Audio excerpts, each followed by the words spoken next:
কোরবানি ওয়াজিব হচ্ছে প্রাপ্তবয়স্ক সুস্থ সম্পন্ন, প্রাপ্তবয়স্ক সুস্থ সম্পন্ন ব্যক্তি যারকে আল্লাহ তাআলা নেসাব পরিমাণ মাল দিয়েছে, সম্পদ দিয়েছে, অর্থ দিয়েছে, ওই ব্যক্তির উপরে কোরবানি ওয়াজিব।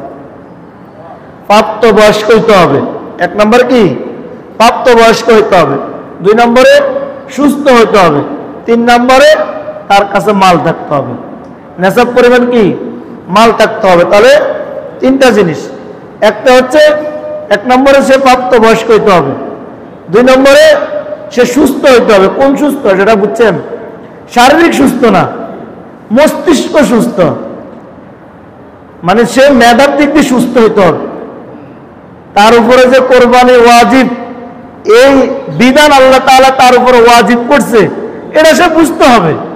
এই জ্ঞানটা তার থাকতে হবে। এই জ্ঞানটা তার কি থাকতে হবে। এটা শারীরিক কোনো সুস্থতার কথা বলা নেই, এটা মস্তিষ্কের কথা বলছে। মেধা, ব্রেন থাকতে হবে। সে বুঝতে হবে যে আমার উপরে কোরবানি কি ওয়াজিব হয়েছে, এটা সে বুঝতে হবে। এই জন্য সে প্রাপ্তবয়স্ক হইতে হবে, তারপরে কি সুস্থ হইতে হবে, তার কাছে নেসাব পরিমাণ মালও থাকতে হবে, তারপরে যে তার উপরে কোরবানি ওয়াজিব। তারপরে কি? তারপরে কোরবানি ওয়াজিব। তাহলে এর আসেন, এখন আমরা নেসাবের সময় কতটুকু, নেসাবের সময় কতটুকু, মানে এই যে নেসাব পরিমাণ মালের কথা বলছে, মানে যে কথাগুলো, এই তিনটা কথা শুনছি না আমরা, প্রাপ্তবয়স্ক, সুস্থ, নেসাব পরিমাণ মাল, এই তিনটার আসন শুনি এখন আলোচনা। এখন নেসাব পরিমাণ যে মালের কথা বলছে, এই নেসাব পরিমাণ মালটা আপনার কাছে থাকবে, ঠিক আছে, এটার সময় কতটুকু হইতে হবে? সময় কি কতটুকু হইতে হবে? যেরকম আপনার জাকাত দিতে গেলে জাকাতের মালটা, আপনার নেসাব পরিমাণ মালটা আপনার কাছে 1 বছর পূর্ণ হইতে হবে। তো কোরবানির ক্ষেত্রে কি এটা না, এটা জানতে হবে। তো নেসাব পরিমাণ মালের সময়টা হচ্ছে জিলহজ মাসের 10 তারিখ শুভ সাদিক থেকে নিয়ে জিলহজ মাসের 12 তারিখ সূর্য অস্ত যাওয়ার আগ পর্যন্ত। সূর্য অস্ত যাওয়ার আগ পর্যন্ত জিলহজ মাসের, আবারও ভালো করে বুঝে নিয়েন, এগুলা কিন্তু গুরুত্বপূর্ণ মশলা, গুরুত্বপূর্ণ কথা। জিলহজ মাসের 10 তারিখ শুভ সাদিক থেকে নিয়ে জিলহজ মাসের 10, 11, 12 তারিখ সূর্য অস্ত যাওয়ার আগ পর্যন্ত, এতটুকু হচ্ছে তার নেসাবের সময়। এর ভিতরে যদি তার কাছে যে কোনো সময় নেসাব পরিমাণ মাল চলে আসে, তাহলে তার উপরে কোরবানি ওয়াজিব। বুঝতে পারছেন? এর ভিতরে এই 3 দিনের যে কোনো সময় তার কাছে যদি নেসাব পরিমাণ, সমপরিমাণ মাল বা টাকা বা সম্পদ বা স্বর্ণ বা রূপা বা যে কোনো কিছু চলে আসে, তাহলে তার উপরে কোরবানি ওয়াজিব হয়ে যাবে। বুঝতে পারছেন? এরপরে আসেন, এখন আসেন কোন কোন জিনিসের উপরে বা মালের উপরে নেসাব ধরা হবে। কোন কোন মাল কতটুকু হইলে আমার নেসাব পরিমাণ মাল ধরা হবে, আর কোন জিনিসের উপরে নেসাব ধরা হবে। 1 নম্বর হচ্ছে স্বর্ণ, কি স্বর্ণ। 2 নম্বর হচ্ছে রূপা। 3 নম্বর হচ্ছে আপনার টাকা। 4 নম্বর হচ্ছে সম্পদ। তাহলে এবার দেখেন, এই 4টা জিনিস তো নেসাব মালের কথা বলছে।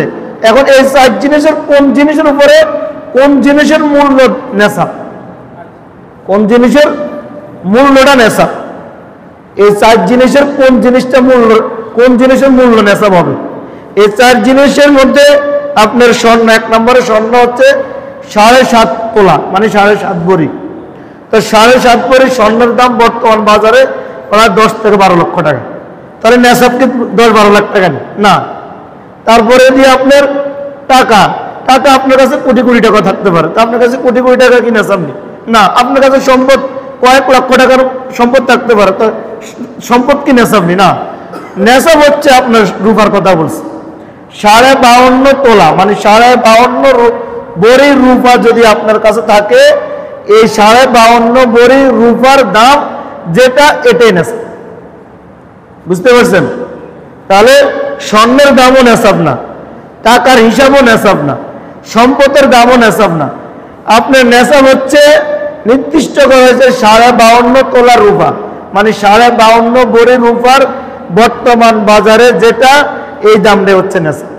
এবার 52.5 ভরি রূপার দাম যদি আপনার 1 লক্ষ টাকা হয় তাহলে 1 লক্ষ টাকা আপনার নেশাব। যদি 60,000 টাকা হয় তাহলে 60,000 টাকা নেশাব। যদি 70,000 টাকা হয় তাহলে 70,000 টাকা নেশাব। এবার আসেন, স্বর্ণ যদি আপনার কাছে টাকাও নাই, রূপও নাই, সম্পদও নাই, শুধু স্বর্ণ আছে, তাহলে 7.5 ভরি স্বর্ণ থাকলে আপনার উপরে কোরবানি ওয়াজিব। আপনার কাছে টাকাও নাই, স্বর্ণ নাই, সম্পদও নাই, তাহলে 52.5 ভরি রূপা থাকলে আপনার উপরে কোরবানি ওয়াজিব। এবার আপনার উপরে, আপনার কাছে স্বর্ণ নাই, রূপও নাই, টাকাও নাই, কিন্তু 52.5 ভরি রূপার যে দাম ওই মূল্যের সম্পদ আপনার কাছে আছে, বাড়তি সম্পদ। বাড়তি সম্পদ যেটা আপনার মানে দরকারের, প্রয়োজনের বাইরে যেটা, ওই সম্পদ তার ওই মূল্যের সম্পদ রয়েছে, তাহলে আপনার উপরে কোরবানি ওয়াজিব। এবার আসেন, 7.5 ভরির স্বর্ণ নাই, আপনার কাছে রূপও নাই, সম্পদও নাই, কিন্তু 52.5 ভরি রূপার সমপরিমাণ টাকা আছে আপনার কাছে, তাহলে আপনার উপর কোরবানি ওয়াজিব।